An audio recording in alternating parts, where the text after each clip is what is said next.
हिंदुस्तान की सरजमी अपने आप में अनंत रहस्यों को समेटे है, जिनको लेकर वैज्ञानिक भी सिर पकड़ लेते हैं। दुनिया की ऐसी रहस्यमय जगहों में से एक है सोमनाथ मंदिर। लेकिन इसे लेकर आईआईटी गांधीनगर और 4 सहयोगी संस्थाओं के आर्कियोलॉजिकल शोधकर्ताओं ने बड़ा खुलासा किया है। पीएम मोदी के आदेश पर हुए इस रिसर्च में वैज्ञानिकों ने जो फैक्ट दुनिया के सामने रखे हैं, वो हर किसी को चौंकाने वाले हैं। शोधकर्ताओं ने बताया है कि सोमनाथ मंदिर के नीचे भी 3 मंजिला इमारत मौजूद है, साथ ही अंदर गुफाओं का भी जाल है। आर्कियोलॉजिकल शोधकर्ताओं के 1 साल चले रिसर्च की रिपोर्ट सोमनाथ ट्रस्ट को सौंपी गई है। रिपोर्ट में बताया गया है कि मंदिर के नीचे एल शेप की एक और इमारत है। ये भी पता लगा है कि सोमनाथ मंदिर के दिग्विजय द्वार से कुछ दूरी पर ही स्थित सरदार वल्लभ भाई पटेल की स्टैच्यू के आसपास बौद्ध गुफाएं भी हैं। करीब 5 करोड़ रुपए की आधुनिक मशीनों से मंदिर के नीचे जांच की गई है। जमीन के नीचे करीब 12 मीटर तक जीपीआर इन्वेस्टिगेशन करने पर पता चला कि नीचे भी एक पक्की इमारत है और प्रवेश द्वार भी है। आज भी अनसुलझा है सोमनाथ मंदिर के बाण स्तंभ का रहस्य। 12 ज्योतिर्लिंगों में से पहला ज्योतिर्लिंग है सोमनाथ मंदिर। ये इतना समृद्ध है कि उत्तर पश्चिम से आने वाले हर आक्रमणकारी की पहली नजर सोमनाथ पर जाती थी। कई बार सोमनाथ मंदिर पर हमले हुए, उसे लूटा गया। कहा जाता है कि सबसे पहले एक मंदिर अस्तित्व में था। दूसरी बार 7वीं सदी में वल्लभी के मैत्रिक राजाओं ने मंदिर बनवाया। 8वीं सदी में सिंध के अरबी गवर्नर जुनायद ने इसे तोड़ने के लिए अपनी सेना भेजी। इसके बाद प्रतिहार राजा नागभट्ट ने 815 ईस्वी में इसे तीसरी बार बनवाया। इसके अवशेषों पर मालवा के राजा भोज और गुजरात के राजा भीमदेव ने चौथी बार निर्माण करवाया। साल 1026 में महमूद गजनवी ने सोमनाथ मंदिर को तोड़ दिया था। कहा जाता है कि अरब यात्री अल बरूनी ने अपनी यात्रा में इस मंदिर का जिक्र किया था। इसे देखकर गजनवी ने करीब 5000 साथियों के साथ इस मंदिर पर हमला कर दिया था। इस हमले में गजनवी ने मंदिर की संपत्ति लूटी और हमले में हजारों लोग भी मारे गए थे। इसके बाद 5वां निर्माण 1169 में गुजरात के राजा कुमारपाल ने करवाया था। साल 1297 में जब दिल्ली सल्तनत ने गुजरात पर कब्जा किया तो इसे फिर गिराया गया। औरंगजेब ने इसे फिर से 1706 में गिरा दिया था। इस समय जो मंदिर खड़ा है उसे भारत के पूर्व गृह मंत्री सरदार वल्लभ भाई पटेल ने बनवाया था।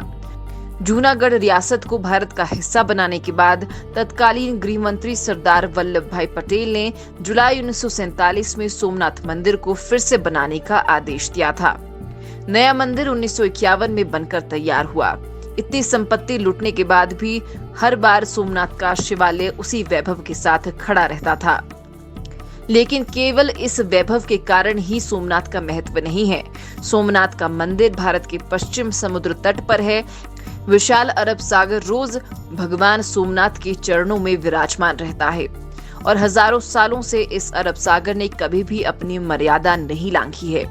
ना जाने कितने आंधी तूफान आए, चक्रवात आए, लेकिन किसी भी आंधी तूफान चक्रवात से मंदिर को कोई नुकसान नहीं पहुंचा। इसी सोमनाथ मंदिर के परिसर में मौजूद है बाण स्तंभ। मंदिर तो नया बनाया गया है, लेकिन स्तंभ बहुत ही पुराना है, जिसका मंदिर के साथ साथ समय समय पर ठीक किया गया है। और मंदिर में मौजूद कई रहस्यों में से एक रहस्य इस बाण स्तंभ का भी है। 6ठी शताब्दी से मौजूद है बाण स्तंभ। दिशा बताने वाला यंत्र है बाण स्तंभ। लगभग 6ठी शताब्दी से इस स्तंभ का इतिहास में जिक्र मिलता है। मतलब 1420 साल पहले इस स्तंभ के होने का सबूत मिलता है। इसका मतलब ये कि स्तंभ 6ठी सदी में पहले से ही यहाँ मौजूद है। शायद इसी वजह से स्तंभ का इतिहास में जिक्र किया गया है। लेकिन ये कोई नहीं जानता कि इसका निर्माण कब हुआ था, किसने करवाया था और क्यों करवाया था। इसी स्तंभ में वो रहस्य छुपा हुआ है जो सबको हैरान कर देता है।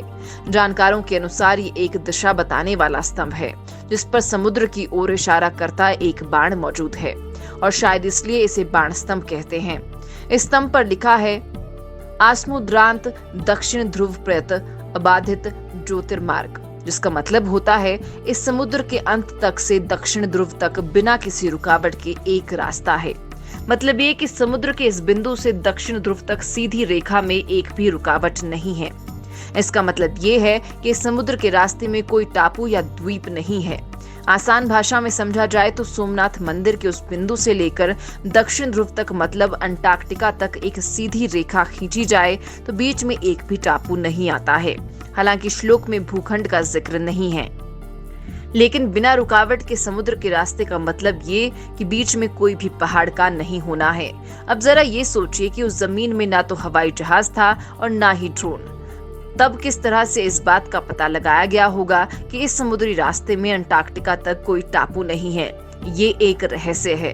इस स्तंभ की सीध में एक भी टापू या द्वीप नहीं है, ये कह देना बड़ी बात है। हाँ, सैटेलाइट से भी ये जाना जा सकता है, लेकिन तब तक तो सैटेलाइट जैसे किसी भी चीज के बारे में किसी ने सोचा भी नहीं होगा। तो आखिर किस तरह से तब लोगों ने इस बात का पता लगाया होगा कि इस रास्ते में कोई टापू नहीं है? ये सोचने वाली बात है। इससे पता चलता है कि हमारे पूर्वज नक्शा बनाने में कितने माहिर थे, वो भी तब जब उनके पास ना कोई तकनीक थी और ना ही सैटेलाइट या गूगल मैप जैसी कोई ऐप।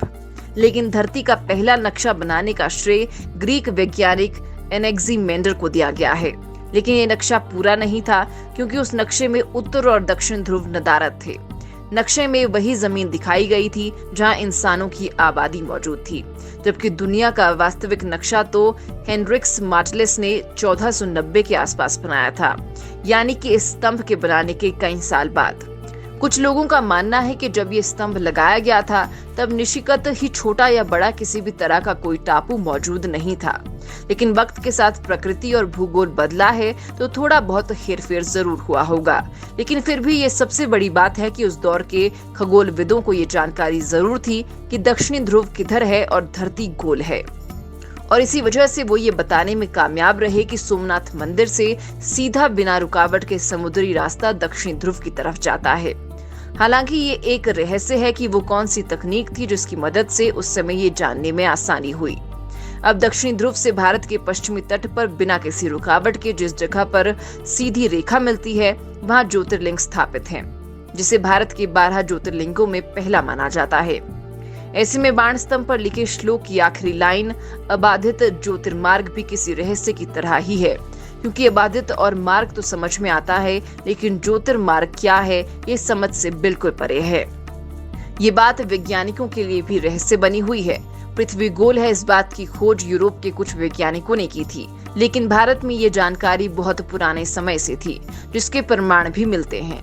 इसी जानकारी के आधार पर आगे चलकर आर्यभट्ट ने सन 500 के आसपास इस गोल पृथ्वी का व्यास 40,168 बताया था। आज की अत्याधुनिक तकनीक की मदद से पृथ्वी का व्यास 40,075 किलोमीटर माना गया है। इसका मतलब ये हुआ कि आर्यभट्ट के आकलन में मात्र 0.26% का ही अंतर आ रहा है, जो बहुत कम है। अब सवाल ये उठता है कि लगभग 1,500 साल पहले आर्यभट्ट के पास ये जानकारी कहां से आई? क्या उस समय भी खगोलविदों के पास गूगल मैप जैसी कोई चीज थी जिससे वो इस बात का पता लगा सकते थे? अगर नहीं थी तो आखिर वो कौन सी तकनीक थी जिससे आर्यभट्ट ने पृथ्वी का पता लगाया था? और शायद इसी तकनीक का इस्तेमाल कर बाण स्तंभ को बनाया गया था।